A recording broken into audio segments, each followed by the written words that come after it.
दोस्तों, हमारे ब्रह्मांड में कई ऐसी मिस्टीरियस चीजें मौजूद हैं जो कि हमारे विज्ञान की समझ को पूरी तरह से उलट कर रख देती है। हमारा ब्रह्मांड कई तरह के स्टार्स और प्लैनेट्स से भरा पड़ा है। ऐसे में हम जब भी किसी प्लैनेट की बात करते हैं तो वो हमेशा किसी न किसी स्टार के चक्कर काटता हुआ दिखाई पड़ता है। मगर क्या इस ब्रह्मांड में कोई ऐसा भी प्लैनेट हो सकता है जो किसी भी स्टार का चक्कर नहीं काटता और इस अनंत ब्रह्मांड के अंधेरे में सिर्फ भटकता रहता है? इस तरह के प्लैनेट्स सच में हमारे ब्रह्मांड में मौजूद होते हैं, और ये बस एक दो की गिनती में नहीं बल्कि अरबों की तादाद में हमारी गैलेक्सी में पाए जाते हैं। इन प्लैनेट्स को रोग प्लैनेट्स या आवारा ग्रह कहते हैं, क्योंकि इनका अपना कोई डायरेक्शन नहीं होता है और ये अनंत ब्रह्मांड की गहराइयों में बस यूं ही भटकते रहते हैं। इन प्लैनेट्स का कोई स्टार नहीं होता है, इसलिए इन प्लैनेट्स की दुनिया हमेशा अंधेरे में डूबी रहती है। इन प्लैनेट्स का टेम्परेचर -270 डिग्री तक जा सकता है। ये इतना कम टेम्परेचर है कि यहाँ ऑक्सीजन तक जम जाती है। लेकिन ये आवारा प्लैनेट्स आखिर बनते कैसे हैं? चलिए जानते हैं इसके बारे में। एक आवारा प्लैनेट कई अलग अलग रीजन से बन सकता है। कुछ रोग प्लैनेट्स शुरुआत में एक ब्राउन ड्वार्फ स्टार्स होते हैं जो कि आकार में काफी छोटे होते हैं, और जब इनका पूरा फ्यूल खत्म हो जाता है तो ये एक ह्यूज प्लैनेट में बदल जाते हैं।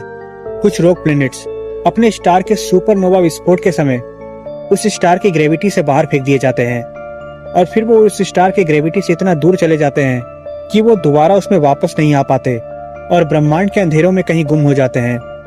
कभी कभी दो बड़े गैलेक्सीज के कोलिजन के समय भी कई सारे प्लैनेट्स अपनी स्टार की ग्रेविटी से बाहर छिटक जाते हैं और फिर वो आवारा प्लैनेट बनकर ब्रह्मांड में भटकते रहते हैं। अभी तक ब्रह्मांड में कुल 19 आवारा प्लैनेट्स को खोज लिया गया है। PSOJ-318.5-22 एक ऐसा ही रोग प्लैनेट है जो कि हमारे पृथ्वी से 80 लाइट ईयर्स दूर है। इस प्लैनेट को 2013 में ढूंढा गया था और ये हमारी धरती से 6.5 गुना ज्यादा बड़ा है। लेकिन हैरानी की बात तो ये है कि बिना किसी स्टार के भी इस प्लैनेट का अंदरूनी टेम्परेचर 800 डिग्री सेल्सियस तक है। ये प्लैनेट सिर्फ 12 मिलियन साल पुराना है, इसलिए ये प्लैनेट काफी नया है। इससे इस बात का अंदाजा लगाया जाता है कि शायद इसके स्टार के फॉर्मेशन के समय इस प्लैनेट को किसी बड़े ऑब्जेक्ट ने इसके स्टार की ग्रेविटी से बाहर फेंक दिया होगा।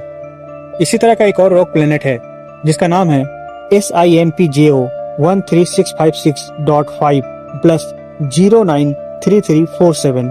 ये एक बहुत ही बड़ा गैसियस प्लैनेट है जो कि हमारे जुपिटर से भी 12.7 गुना ज्यादा वजनी है।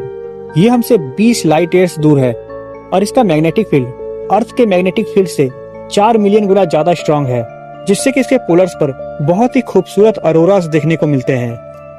एक और रॉक प्लैनेट है WISE-0855-0714 जो कि हमसे सिर्फ 7.1 लाइट ईयर्स दूर है। ये हमारे जुपिटर से 3 से 10 गुना ज्यादा भारी है। ये किसी समय में एक ब्राउन ड्वार्फ स्टार बनने वाला था, लेकिन ज्यादा मास और फ्यूल ना होने की वजह से ये एक प्लैनेट बनकर रह गया। इस तरह के कई और रॉक प्लैनेट भी हमारे ब्रह्मांड में घूम रहे हैं। मगर क्या इनमें से कोई रॉक प्लैनेट हमारे सोलर सिस्टम में भी दाखिल हो सकता है? हमारी गैलेक्सी बहुत ही ज्यादा बड़ी है, इसलिए शायद ही कोई रॉक प्लैनेट हमारे सोलर सिस्टम में दाखिल हो पाएगी। मगर इसके चांसेस हमेशा हो सकते हैं कि कोई रॉक प्लैनेट हमारे सोलर सिस्टम के अंदर भी दाखिल हो जाए, और अगर ऐसा होता है तो ये हमारे सोलर सिस्टम को बहुत ज्यादा इफेक्ट कर सकता है।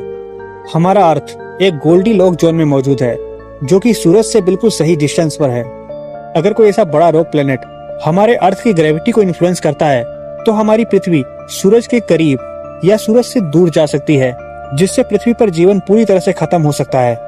ये प्लैनेट्स आसानी से ब्रह्मांड में दिखाई नहीं देते क्योंकि ये पूरी तरह से अंधकार में डूबे हुए होते हैं, इसलिए इन्हें ब्रह्मांड में ढूंढना भी बहुत ही ज्यादा मुश्किल है। लेकिन इसके बावजूद भी वैज्ञानिक मानते हैं कि इन प्लैनेट्स पर भी जीवन हो सकता है। इन प्लैनेट्स की ऊपरी सतह भले ही बर्फ से ढकी हो, लेकिन इनका अंदरूनी कोर काफी गर्म रहता है।